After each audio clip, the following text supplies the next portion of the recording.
Now, it is such a, it's a part of American heritage, and it's so famous. I mean, this relationship between the Lone Ranger and Tonto. Yeah. And, you know, everybody remembers it in a certain way. So you feel when you approached it, you wanted, presumably, to do something a little bit different. Yeah. And what was that? What did you want to bring to it? Mainly, what I wanted to do was take the idea of the Indian as sidekick to the cowboy, or the Native American lesser than the white man, and flip that on its head. Hey, hold it right there. I'm afraid I have to take you in.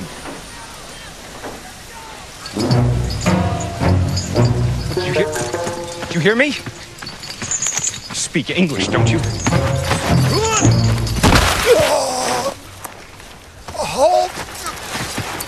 You can't help, as you watch Tonto, but think there are elements of Jack Sparrow in Tonto, in that kind of quirky portrayal. Is that... Did you take that very successful character and those characteristics and bring them to Tonto? Do you think there is something of Jack Sparrow in him? Of Jack Sparrow and Tonto, I think what you're seeing is basically me, you know, more than anything. Well, that's what they share.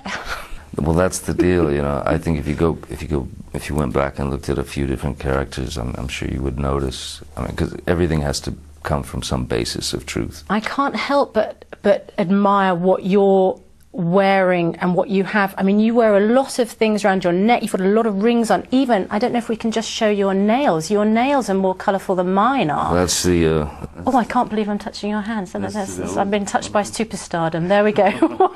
This is my daughter's revenge. Ah. You know, this is a 14-year-old going, Dad, I'm going to paint your nails now, and there's nothing you can do about it. That's basically what it is. Was she bored on a plane? Yeah.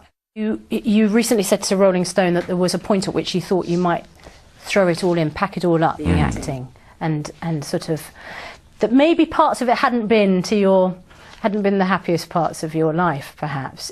Is that still a danger, that you might throw in the towel? At a certain point, you know, you start thinking, and you know, when you add up the amount of dialogue that you say per year, for example, and you realize that you've said written words more than you've actually had a chance to say your own words.